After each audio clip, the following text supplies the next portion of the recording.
Assalamualaikum warahmatullahi wabarakatuh. Perkenalkan, nama saya Yulia Astuti, NIM D1D021034 dari kelas R002. Di sini saya akan menjelaskan tentang pohon kandis atau Garcinia porfifolia. Selamat menyaksikan. Baiklah, di sini saya akan membahas tentang pokok pembahasan. Ada nama lokal, nama mancanegara, status taksonomi, deskripsi morfologi, sifat kayu, ekologi dan persebaran, perdagangan, dan pengembang budidaya. Pohon Garcinia porfifolia, perambatan. Pohon kandis tumbuh di pedalaman Kalimantan yang lembab. Pohon-pohon dapat ditemukan di ketinggian yang lebih tinggi di sepanjang punggung bukit dan di dekat tepi sungai. Kandis berkembang biak melalui biji yang membutuhkan waktu sekitar 6 bulan untuk berkecambah. Pohon itu tumbuh dengan cepat dan sekali tanam dapat menghasilkan buah hanya dalam waktu 4 tahun. Kandis tumbuh di alam liar, tetapi pohonnya bisa dibudidayakan di kebun. Nama lokal dari Garcinia porfifolia adalah kandis. Kandis bisa ditemukan di Kalimantan, Sulawesi, dan Sumatera, dan disebut dengan kundong dan asam aur-aur. Nama mancanegara dari Garcinia porfifolia adalah Brunei cherry. Dan status taksonomi ada kerajaan plantae, clade tracheophyt, clade epdicotyl, clade rosid, dan clade angiospermae. Memesan Malpighiales, keluarga Clusiaceae, marga Garcinia, jenis Garcinia parvifolia. Deskripsi dari Garcinia parvifolia adalah Garcinia parvifolia, pohon cemara yang tumbuh setinggi 33 meter. Batangnya bisa berdiameter hingga 23 meter. Buah yang sangat populer di Brunei, di mana biasanya dikumpulkan di alam. Buah asam kecil berwarna merah, kuning, memiliki rasa asam dengan daging buah berwarna putih manis. Buahnya kira-kira seukuran buah ceri dan terlihat mirip dengan manggis ungu. Pohon kecil hingga sedang, kadang-kadang berupa semak, dan jarang-jarang berbentuk pohon besar yang mencapai tinggi 30 meter. Batangnya ramping, lurus, mengecil ke ujungnya, dan berakhir dengan tunjuk yang sering berbentuk kerucut. Percabangannya tersusun dalam bentuk selang-seling. Semua muncul dalam sudut lancip terhadap batang. Lama-kelamaan mendatar akan menggantung. Bekas-bekas percabangan di bagian bawah sering masih tertinggal berupa benjolan-benjolan pada batang. Seluruh bagian tumbuhan apabila dilukai mengeluarkan getah kental dan lengket berwarna putih atau kuning. Daunnya berbentuk tunggal, agak tebal seperti jangat atau seperti kertas, bertepi rata, berhadapan bersilang pada ranting-ranting yang hampir persegi. Daun-daun yang tua kemudian sejajar karena adanya pemutaran ranting. Kebanyakan berumah dua atau dioecious dengan perkecualian pada beberapa spesies. Perbungaan berada pada ketiak daun, menyendiri atau dalam kumpulan atau karangan kecil.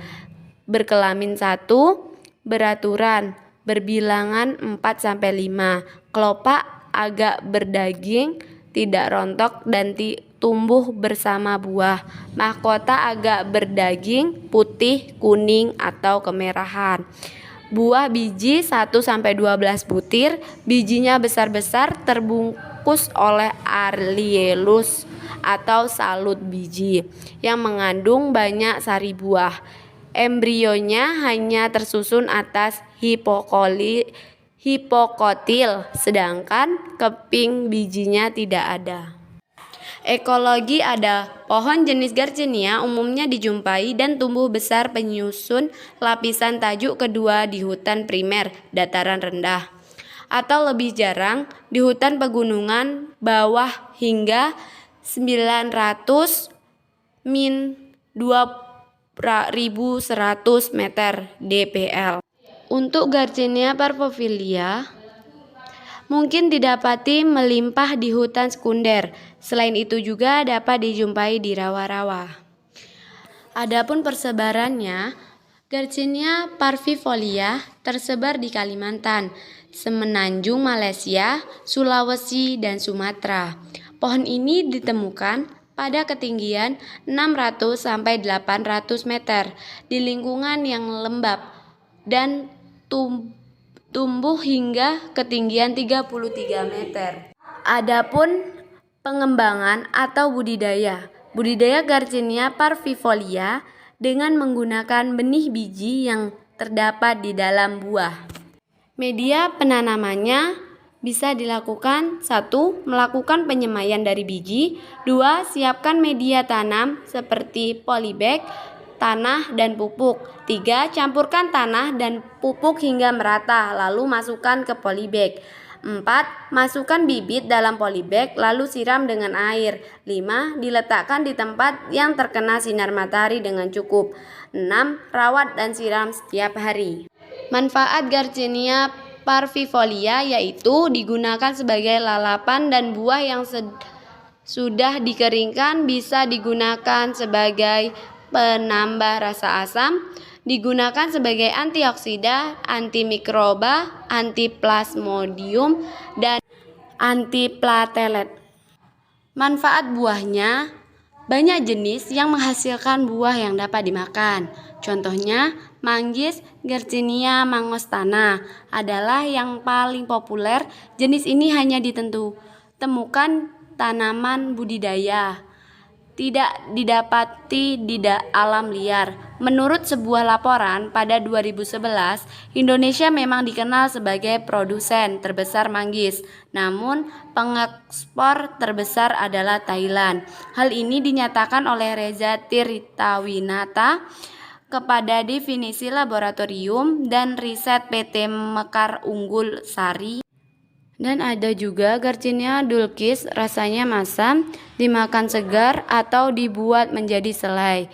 Yang ketiga ada asam kandis, Garcinia canthoscium, dan asam gelugur, Garcinia atrophiridis.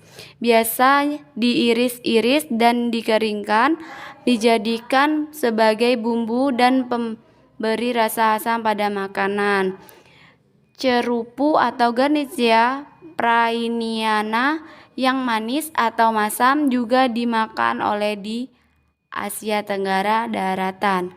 Selain itu pula ada mudar Garcinia fabaceae yang diketahui sebesar telur ayam dengan daging putih yang tekstur bertepung. Manfaat selanjutnya ada kayu. Beberapa jenis Garcinia menghasilkan kayu setengah berat hingga berat densitas 690 sampai 1120 kg pada kadar air 15%, yang dalam perdagangan umumnya dikenal sebagai kayu kandis. Kayu ini cukup keras hingga amat keras, berserat lurus, bertekstur halus dan merata. Gubalnya berwarna pucat, acap sukar dibedakan dari terasnya yang sangat bervariasi dari merah coklat gelap hingga kuning. Ekspor kayu Garcinia campuran dari Sabah tercatat sejumlah 116 meter kubik 1942. Sedangkan Papua Nugini mengekspor hingga 30.000 mm kubik pada tahun 1996. Dan manfaat yang terakhir, getah dan hasil lain.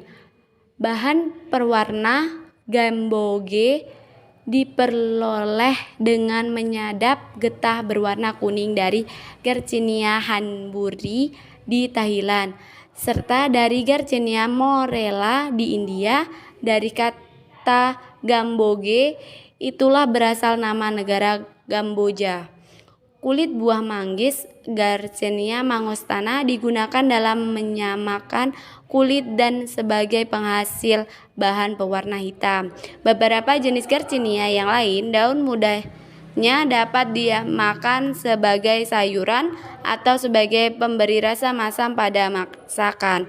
Jenis-jenis tertentu menghasilkan bahan obat tradisional dari daun, buah, akar, ataupun pepaganya. Manggis misalnya, rebusan kulit buah ini diminum sebagai obat diare. Di Pontianak, madu atau Garcinia dulcis dahulu banyak ditanam di tepi jalan Tanjung Pura, terutama pada zaman penjajahan kolonial Belanda. Masyarakat dipaksa untuk menanam spesies ini, umumnya dimanfaatkan sebagai tanaman buah dan tanaman peneduh di tepi jalan. Setelah kedatangan Jepang, sebagai pohon ditebang dan terus berlanjut hingga kemerdekaan Indonesia. Bidang ekonomi dari Garcinia parvifolia adalah sebagai penghasil buah yang memiliki banyak manfaat. Tentu sangat menguntungkan di bidang ekonomi.